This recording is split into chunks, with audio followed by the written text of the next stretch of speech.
आध्यात्म के ज्ञान से गुस्सा कैसे शांत किया जा सकता है। देखिए, पहले तो जिन लोगों ने इस सवाल का जवाब अपने सीमित ज्ञान से दिया, उनका दिल से स्वागत करता हूँ। और रही बात इस सवाल के जवाब की, तो मात्र 10 से 15 लाइनों में इसका जवाब किसी भी प्रकार से मन को संतुष्टि प्रदान नहीं कर सकता। आप चाहे तो गूगल पर सर्च कर लेना या फिर यूट्यूब पर सर्च कर लेना, वहाँ पर आपको गुस्सा शांत करने से संबंधित टिप्स के रूप में तमाम जवाब मिल जाएंगे, जहाँ घूम फिर कर वो लोग आपको एक से एक जवाब देते हुए योगा पर आकर रुक जाएंगे, क्योंकि उन लोगों के अनुसार और उनके अपने सीमित ज्ञान के अनुभव से वह गुस्सा शांत रखने के लिए योगा से बेहतर और कोई विकल्प नहीं मानते। लेकिन हाँ, उनकी इस बात यानी योगा से मैं भी अपनी सहमति जताता हूँ, लेकिन क्रोध नियंत्रण यह जवाब पूरा सच नहीं है। मेरे मन को तो बिल्कुल भी संतुष्ट करने वाला नहीं हो सकता। आपका मन भले ही ऐसे जवाबों से संतुष्ट हो जाए, लेकिन जब मैं मन को संतुष्ट करने वाले असली और सही जवाब से आपको रूबरू करवाऊंगा, तब आपकी भी मानसिकता पूरी तरह से बदल जाएगी कि क्या योगा ही गुस्सा शांत करने का बेहतर तरीका है। गुस्सा न करने को लेकर आप चाहे कितना भी खुद को समझा लें, चाहे कितनी भी शर्तें और कस्में खा लें, एक समय ऐसा आएगा या एक स्तर ऐसा आएगा जब आपकी ये सभी शर्तें, सभी कस्में धरी की धरी रह जाएंगी, क्योंकि ऐसा होना ही है, यह संभाविक है। चलिए इस बात को आध्यात्मिक और वैज्ञानिक दोनों रूपों से समझने की कोशिश करते हैं कि गुस्सा आना लाजमी आखिर ऐसा क्यों। ऐसा इसलिए क्योंकि गुस्सा करना, हंसना, रोना आध्यात्मिक भाषा में हमारी भावनात्मक चेतनाएं होती हैं। ठीक इसी प्रकार वैज्ञानिक जरिए से यह सब मन के अंदर यथा ज्ञान की एक दिमागी प्रतिक्रियाएं होती हैं, जो शरीर के बाहर एक शारीरिक प्रतिक्रियाओं द्वारा देखने को मिलती हैं। इसलिए जब आप खुद से या किसी और से गुस्सा न करने के कस्में वादे खाते हैं, तो यह बहुत लंबे समय तक कारगर नहीं होता और एक समय ऐसा आता है कि आप खुद को रोकते रोकते गुस्सा कर ही लेते हो। यह बात मैं आपको बता दूं कि गुस्सा करना तो शरीर के लिए हानिकारक है ही, साथ में गुस्सा रोकना इससे भी अधिक खतरनाक और हानिकारक होता है कि एक शोध में सिद्ध भी हो चुका है। क्योंकि आध्यात्म के अनुसार आप जबरदस्ती कस्में वादे जैसी मजबूरी का ढाल बनाकर मन को उल्लू बनाते हुए गुस्सा जैसी दिमाग की प्राकृतिक प्रतिक्रिया को रोकने की कोशिश कर रहे हो, तो ऐसे में लाजमी है कि ऐसा करने से आपके मस्तिष्क पर दबाव पड़ रहा है, जिसका परिणाम आपके दिमाग की सोचने की, समझने की शक्ति को इतना कम कर सकता है कि आप पागलपन के स्तर पर पहुंच सकते हो। इसके अलावा आप ऐसा करके अपने दिमाग से उस गुस्से को शारीरिक प्रतिक्रिया द्वारा बाहर ना निकालकर उसे दिमाग तक ही सीमित कर लेते हो, जिसका नतीजा वह अंदर ही अंदर पनपता हुआ एक बड़ा रूप ले लेता है, जो कि भविष्य में सब्र का बांध टूटने से एक खतरनाक शारीरिक प्रतिक्रिया द्वारा बाहर निकलता है। अक्सर वो लोग जो दूसरों से या खुद से गुस्सा न करने के कस्में वादे करने के बाद कई बार गुस्सा आने पर भी अपनी प्रतिक्रिया तब तक नहीं दिखाते जब तक बात उसके खुद पर या उसके किसी बहुत चाहने वाले पर, उसके सगे संबंधित तक नहीं पहुंचती। इस बात पर आध्यात्मिक और विज्ञान दोनों ही एक मत होकर यह कहते हैं कि कस्में वादे या अन्य और कोई भी तरीका अपनाकर आप दिमाग और गुस्से के बीच एक समझौता कर रहे हैं। यह तो एक समझौता करना हुआ जो कि गुस्से को फटने से अधिक देर तक नहीं रोक सकता, क्योंकि दिमाग खुद पर कभी ज़्यादा प्रेशर दबाव नहीं पड़ने देता, जिस वजह से दिमाग गुस्से के इकट्ठा होने की वजह से खुद पर पड़ रहे दबाव को बाहर निकालने के लिए आपकी शारीरिक प्रतिक्रियाओं का सहारा लेता है। यानी कि दिमाग खुद को संतुष्ट करने के लिए, आपको गुस्सा बाहर निकालने के लिए शारीरिक प्रतिक्रिया करने पर मजबूर कर देता है, क्योंकि दिमाग खुद पर पड़ रहे दबाव को एक सीमित क्षमता तक ही रोक सकता है, उससे अधिक नहीं। क्या गुस्से पर पूरी तरह से काबू पाया जा सकता है?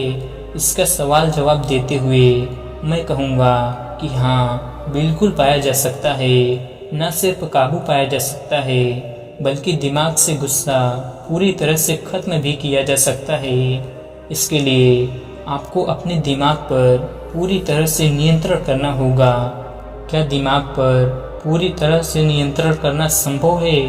इस सवाल का जवाब देते हुए मैं कहूँगा कि हाँ, बिल्कुल किया जा सकता है, 100% किया जा सकता है। इस बात को समझाने के लिए मैंने आध्यात्म ज्ञान का सहारा लेते हुए आगे इसके बारे में विस्तार से बताया है। ध्यान लगाना आध्यात्म की ओर कदम बढ़ाने की पहली सीढ़ी है।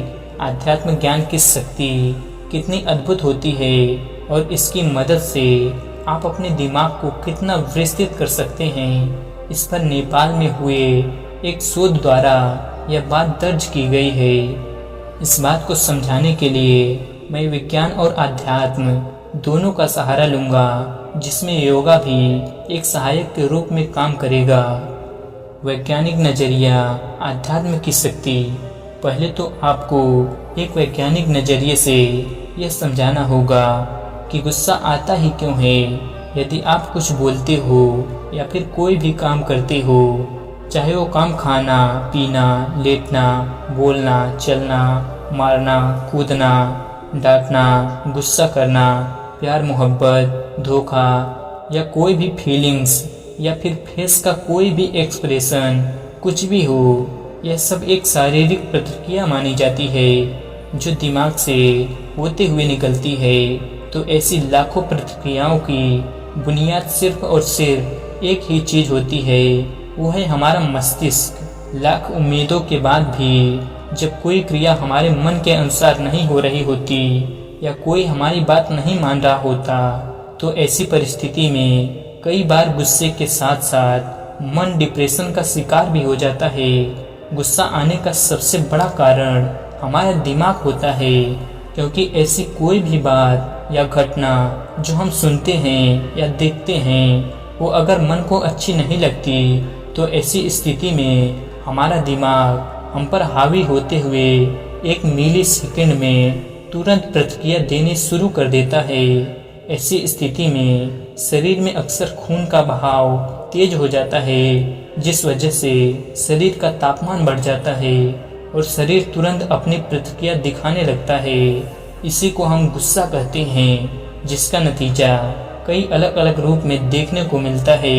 यानी वो एक गुस्सा बनके जिसका सफर एक दिमागी रिएक्शन से शुरू होता है और आते आते शरीर की कई प्रकार की प्रतिक्रियाओं के रूप में बढ़ गया, जो कि कुछ इस तरीके से देखने को मिलता है जैसे मुंह के एक्सप्रेशन खराब होने लगते हैं, आंखों की भौहें सिकुड़ कर इकट्ठी हो जाती हैं, माथे पर बल आ जाते हैं, होंठ सिकुड़ जाते हैं, आवाज में बदलाव आ जाता है, बोलने का तरीका बदल जाता है, ऊंची आवाज में बोलना और शब्दों की मर्यादा को भूल जाना, गाली गलौज जैसे शब्दों का उपयोग करता है, आंखें लाल हो जाती हैं, यहाँ तक कि हाथ पर चलाने की नौबत आ जाती है, खून का संचार तेज हो जाता है, शरीर का तापमान बढ़ जाता है, शारीरिक गतिविधियों में बदलाव, दांतों का पीसना इत्यादि जैसी सभी प्रतिक्रियाएं अक्सर गुस्से में एवं गुस्से के रूप में देखने को मिलती है।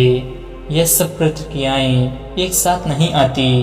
प्रतिक्रिया कब, कितनी और किस तरह की आने वाली है, यह सामने वाले गुस्सा करने वाले इंसान के गुस्से के स्तर पर निर्भर करता है। इस प्रकार इंसान इन सब प्रतिक्रियाओं का उपयोग करते हुए अपने गुस्से को व्यक्त करता है अथवा प्रकट करता है। गुस्से का स्तर क्या है, कितना है, यह सब उसकी आने वाली प्रतिक्रियाओं से पता लग जाता है। तो दोस्तों, यह तो आप समझ ही गए होंगे कि गुस्से की एक वैज्ञानिक वजह क्या है। चलिए अब इस बात को जानते हैं और समझते हैं कि गुस्सा कैसे खत्म किया जा सकता है। दोस्तों, जैसा कि आपने अभी विज्ञान के नज़रिए से गुस्से की असल वजह को जाना और समझा, तो इससे यह बात निकल कर आती है कि गुस्सा करना या ना करना इंसान के हाथ में है, न कि दिमाग के हाथ में, क्योंकि दिमाग भी तो इंसान के शरीर में ही विराजमान है। तो दोस्तों, जैसे पहले मैंने आपको विज्ञान का सहारा लेकर इस बात को समझाने का प्रयत्न किया कि गुस्सा क्या है, गुस्सा आने की क्या वजह है और गुस्से की कौन कौन सी तमाम प्रतिक्रियाएं होती हैं, अब आध्यात्म ज्ञान का सहारा लेकर मैं आपको यह समझाने का पूरा प्रयास करूंगा कि आध्यात्म ज्ञान और योग साधना से कैसे आप अपने पूरे दिमाग पर नियंत्रण पाकर न सिर्फ गुस्सा बल्कि लोभ, मोह, माया, अहंकार, ईर्ष्या जैसी चीज़ों पर भी पूरी तरह से नियंत्रण पाया जा सकता है। चलिए मैं इस पर यानी गुस्सा और आध्यात्मिक ज्ञान साधना की शक्ति पर आधारित आपको एक सच्ची घटना से रूबरू करवाता हूँ। नेपाल देश में गुस्से को लेकर एक शोध कार्यक्रम चलाया गया था, जिसका मुख्य उद्देश्य यह पता लगाना था कि इंसान गुस्से को किस हद तक नियंत्रण में रख सकता है। यह शोध करने के लिए उन शोधकर्ताओं ने 2 समझदार ज्ञानी लोगों का चयन किया। बस फर्क इतना था कि एक पैसे से वकील था जिसे बहुत सारी किताबों का ज्ञान था, बहुत पढ़ा लिखा था। दूसरा एक मूंग यानी बौद्ध भिक्षु था, जिसे उस वकील जितना किताबों का ज्ञान तो नहीं था, पर उसे आध्यात्मिक ज्ञान बहुत था, वेदों और शास्त्रों का भी कुछ ज्ञान था। यह शोध उन लोगों को बिना बताए किया जा रहा था। तो इस शोध में पहले वकील के साथ गुस्सा दिलाने वाली उन हर क्रियाओं को किया गया जिससे किसी भी इंसान का गुस्सा 7वें आसमान पर पहुंच जाए। वकील के साथ उन शोधकर्ताओं ने जो भी क्रियाएं की, उनमें वकील ने गुस्से की वो सभी प्रतिक्रियाएं दे डाली जो अक्सर इंसान गुस्से में करता है, पर बाद में उस वकील को बता दिया जाता है कि आप शांत हो जाएं, यह सिर्फ शोध कार्यक्रम था। इसके बाद ठीक दूसरी तरफ जब ऐसा ही उस मूंग यानी भिक्षु के साथ किया गया तो नतीजे काफ़ी चौंका देने वाले थे। भिक्षु ने उनकी किसी भी क्रिया पर अपनी प्रतिक्रिया नहीं दिखाई, मानो भिक्षु पर उन सब क्रियाओं का कोई असर ही ना हो रहा हो। यह देख शोधकर्ताओं के पसीने छूट गए और होश उड़ गए कि कैसे कोई इंसान इतना शांत रह सकता है, कैसे इसने अपने गुस्से को इतना काबू किया। वो लोग भिक्षु के पास गए और बोले कि यह एक शोध कार्यक्रम था जिसमें लोगों पर एक शोध के जरिए यह पता लगाया जा रहा था कि इंसान अपने गुस्से को किस हद तक काबू में कर सकता है। फिर जिज्ञासावश उन लोगों ने भिक्षु से पूछा कि आपने अपने गुस्से पर कैसे इतना काबू रखा, आपने कोई प्रतिक्रिया क्यों नहीं दिखाई। इस पर भिक्षु ने बड़े ही शांत स्वर में बोला कि प्रतिक्रिया तो तब दिखाता जब मुझे गुस्सा आता, मुझे गुस्सा आया ही नहीं। सच कहूँ तो गुस्सा आता भी तो भी मैं प्रतिक्रिया ना देता। भिक्षु जी बोले, देखिए पहले तो इस बात को अच्छे से समझने की कोशिश करें कि दिमाग आपके अंदर है, न कि आप दिमाग के अंदर। तो फिर दिमाग को खुद पर क्यों हावी देने हो रहे हो, बजाय कि आपको खुद दिमाग पर हावी रहना चाहिए। कुल मिलाकर इस बात का मतलब यह है कि आपका अपने दिमाग पर पूरी तरह से नियंत्रण होना चाहिए। इस पर उन शोधकर्ताओं ने भिक्षु महाराज से बड़ी उत्सुकता से पूछा कि आखिरकार दिमाग पर इंसान पूरी तरह से कैसे नियंत्रण पा सकता है। इस पर भिक्षु महाराज कहते हैं कि बिल्कुल पा सकता है, 100% पा सकता है। इस बात को इतने हौसले से मैं इसलिए बोल रहा हूँ क्योंकि इसका सबसे बड़ा उदाहरण मैं खुद हूँ। मैंने खुद विज्ञान, योग साधना, ध्यान विद्या और आध्यात्म ज्ञान का सहारा लेकर इस बात को सिद्ध कर दिखाया है कि मस्तिष्क पर पूरी तरह से नियंत्रण पाया जा सकता है, जिसका एक छोटा सा नमूना अभी आप लोग कुछ देर पहले देख ही चुके हैं। भिक्षु जी कहते हैं कि दिमाग आपका मालिक नहीं, बल्कि आप अपने दिमाग के मालिक हैं। अब मैं आपके सवाल का जवाब देता हूँ कि मेरे साथ ऐसा क्यों हुआ कि मुझे गुस्सा क्यों नहीं आया, और आया भी तो फिर उस पर कोई प्रतिक्रिया क्यों नहीं दी? तो इसका एक ही जवाब है, वो है मेरा अपने दिमाग पर पूरी तरह से नियंत्रण का होना, जो कि सिर्फ एक वजह से ही संभव हो पाया है, और वो है आध्यात्म ज्ञान, योग साधना यानी ध्यान विद्या। आध्यात्म ज्ञान के लाखों सकारात्मक विचारों की शक्ति और योग साधना की सकारात्मक ऊर्जा मुझे गलत चीज़ों पर, गलत विचारों पर किसी भी प्रकार की ऐसी प्रतिक्रिया करने से तुरंत रोकता है, जिसके करने से सिर्फ खुद का नुकसान होना होता है। इनकी शक्ति और ज्ञान से उन सभी घटनाओं, गतिविधियों और बातों का तुरंत पता लगाया जा सकता है या लग जाता है कि वह सही नहीं है तथा नकारात्मक है, जिससे हम प्रतिक्रिया नहीं करते। दूसरी तरफ रही गुस्से की बात, ठीक गुस्सा भी उन नकारात्मक बातों और घटनाओं का हिस्सा है जिस पर किसी भी प्रकार की नकारात्मक प्रतिक्रिया देने से आध्यात्म ज्ञान हमें रोकता है। ये होती है आध्यात्म ज्ञान की शक्ति।